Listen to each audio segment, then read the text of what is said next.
Before the world knew kings and kingdoms beyond the oceans, there was Ghana, a land where the earth blushed red with rich soil, and the skies wore golden crowns at sunrise. Amongst sacred baobab trees, proud warriors sharpened their spears. Amongst bustling markets, traders exchanged salt for gold, and among royal palaces glowing with pride, stories of bravery and love were written, not with ink, but with blood and spirit. It was here in this glorious ancient empire that a boy named Kojo was born, a boy who would grow to wear not just a hunter's hide, but the cloak of a legendary life in ancient Ghana pulsed with rhythm and color. The markets sang, women in bright kente wrappers selling spices, beads, and cloths kissed by the morning sun.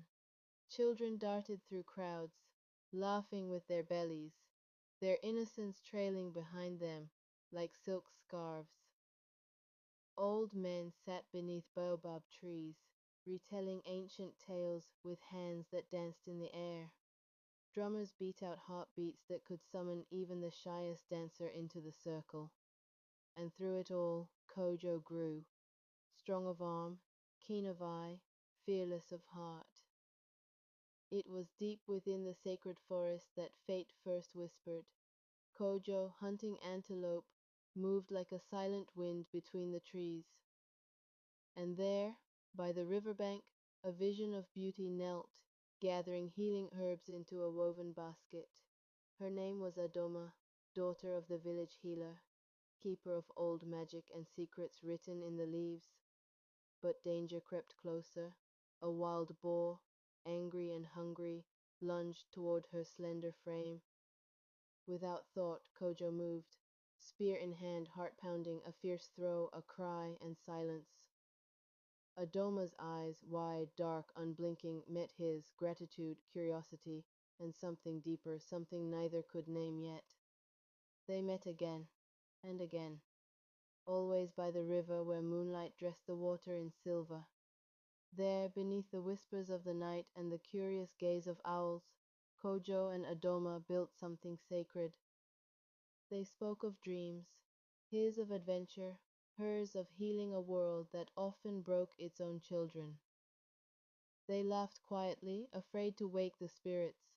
They shared stolen fruits, songs half remembered from childhood, and touches lighter than a butterfly's kiss.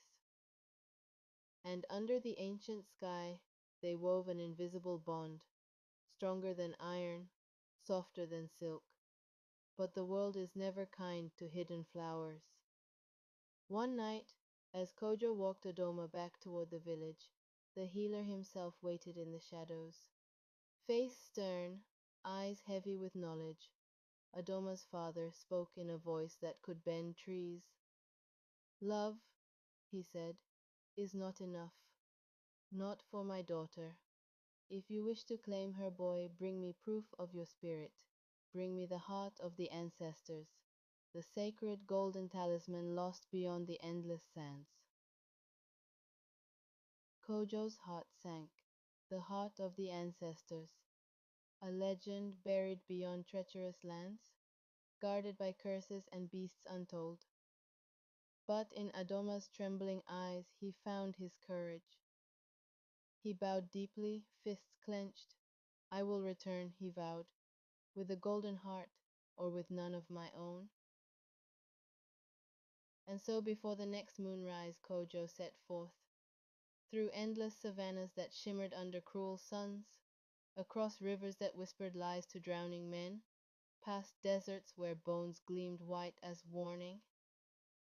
Days bled into nights, blisters into wounds, hunger gnawed, loneliness bit deeper.